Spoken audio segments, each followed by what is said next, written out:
to, we'll move on to the second part just now. But I do encourage participants to please, as before, please post your questions in the chat as we go through the presentation. So in terms of coordination, I'll kick off this presentation. This is something, as I say, that we really wanted to focus in on this third data drive. It was terrific, but we had a great, I mean, it's fantastic, but we had such a strong support, so many countries reporting for the first exercise that was built even further on the second exercise. There's still some gaps there, but we're moving in an encouraging direction, even despite we do have a lot of challenges in actually ensuring that these basins are covered by operational arrangements. But what we also saw when analyzing the reports, and as Sonia mentioned, you know, how the reports, they are available. You can have a look at them to find the, you know, your neighbors, what the contact points, but also a wealth of information and experience of what countries are reporting on their transboundary water. So I would encourage you to look at the reports. But one thing we did see was that there were these inconsistencies between the reports, and we thought it would be worth focusing attention on this and encouraging more coordination to see if some of these inconsistencies could be ironed out, particularly within countries that are sharing the same basin, the same river, lake, or aquifer, ensuring that they're reporting in a consistent way. If we could have the next slide, please. Ultimately, then that serves, this coordination serves a number of interests. It can help countries, and we've seen some nice examples of where countries, neighboring countries, have come together and they've used 652 reporting exercise to share basic data. Reach a common understanding in terms of what are the gaps and some of the challenges, and even set some plans and how to address those gaps going forward.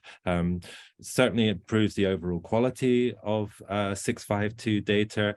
Sometimes it's a little bit hard, you know, sometimes it's at a level of just working out the countries that are sharing a particular basin is not clear. It's inconsistent from one report to another. It might be the agreement that the countries are referring to. It might be whether or not that agreement is operational. So these are some of the challenges and some things that we can look at to say can we improve coordination. And it's also a great opportunity for countries to more broadly, and again, this is something that we've seen, that they've used this reporting to look at some of the common challenges. Okay, what are we facing? Maybe particularly where there isn't an RBO or similar cooperation or a cooperative arrangement at the basin level, then they can use reporting to identify some of the challenges and how to move forward. Next slide, please, and set common targets for that. So while coordination offers these opportunities, there's a really important caveat here, and that's that 652 ultimately is a national report. So while coordination can be encouraged and and there are these clear advantages of having this coordination, ultimately, countries may have different views. They may have even different views in terms of the extent of the transboundary waters. There's certainly scope within the reports to ensure that countries can report at the national level what they want to report at the national level. So ultimately, this is a national report. But if there is opportunities to coordinate, then that's certainly something that has we've seen has benefits, and that's why we would encourage it.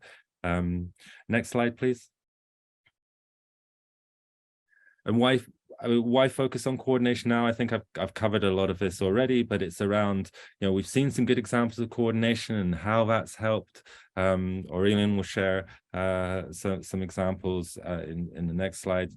And And it also helps us to provide a basin-wide picture of 652, which can be certainly obviously challenging if countries are saying different things around whether or not an arrangement is operational, for example.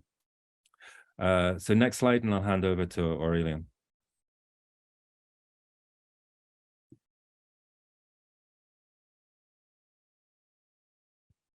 Yes, thank you, Alistair. So, in fact, to further develop on the points that Alistair presented, so in fact we have already nice examples of experience of coordination that took place in the previous reporting phases. Here we are highlighting the Swedish experience with different steps, of course, to undertake this cooperation involving directly the neighboring countries, with consultative meetings that took place online with the two neighboring countries, Norway and Finland. So which quite a level of detail, including looking at the section 2 of the template beyond the indicator calculation. After this presentation, you will hear also other examples from different parts of the world, and then there's a role of different organizations in supporting this coordination. So on the next slide, in fact, as we said, coordination between countries sharing transboundary waters is really crucial for achieving a common understanding and addressing shared challenges. So, and this checklist on your screen provides some example of guidance on how different stakeholders can promote and facilitate this coordination. So you have this also in the coordination document that we mentioned earlier. Probably the link will be shared on the chat. So of course, you have an active role if you are a national 652 focal point coordinator to try to reach your counterparts in the neighboring countries.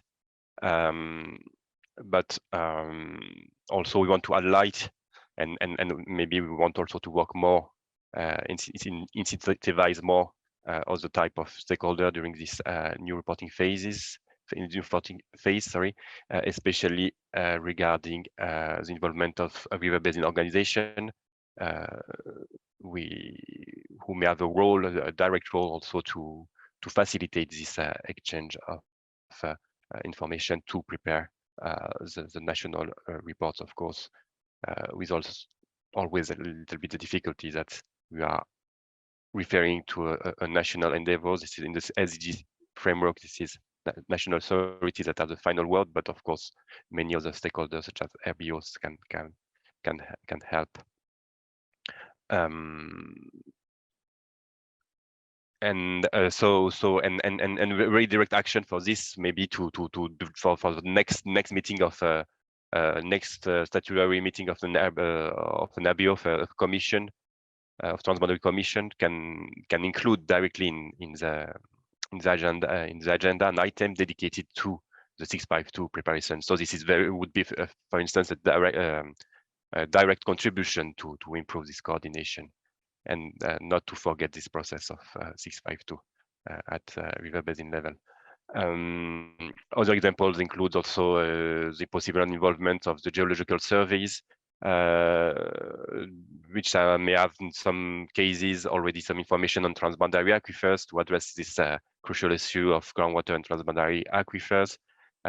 In some cases, in some instances, geological surveys are already collaborating at technical level, studying transboundary aquifers, but this information is not well known or collected at by other ministries or at other levels, at political levels. So this should be also a way to improve the coordination and identifying adequate data and information. So on the next slide, we will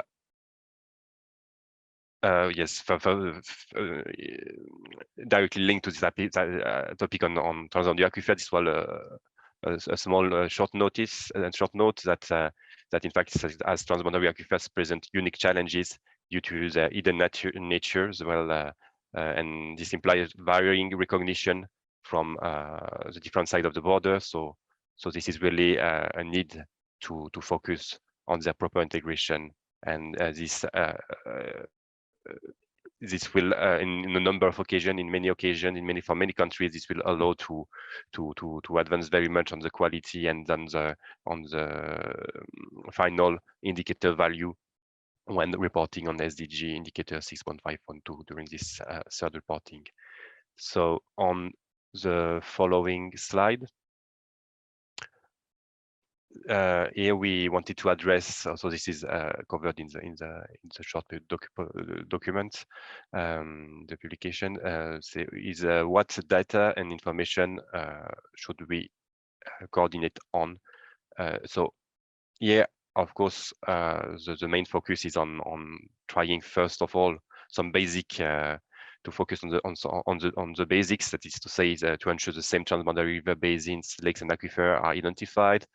The treaties, arrangements, agreements, also that neighboring countries identify the same, and of course in direct view with having a coordinated answer on the, or at least similar criteria that are taken into account for the indicator calculation, well, focusing also on these 4 criteria of operationality that are at the core of the methodology of 652 to ensure that the calculation itself of the indicator is based on commonly agreed information. But of course, beyond these core aspects, as Alistair detailed previously, we can also use this, especially section 2, to establish a little bit of checklist on the ambition and status of cooperation on many more aspects beyond this core criteria for the 652 indicator calculation.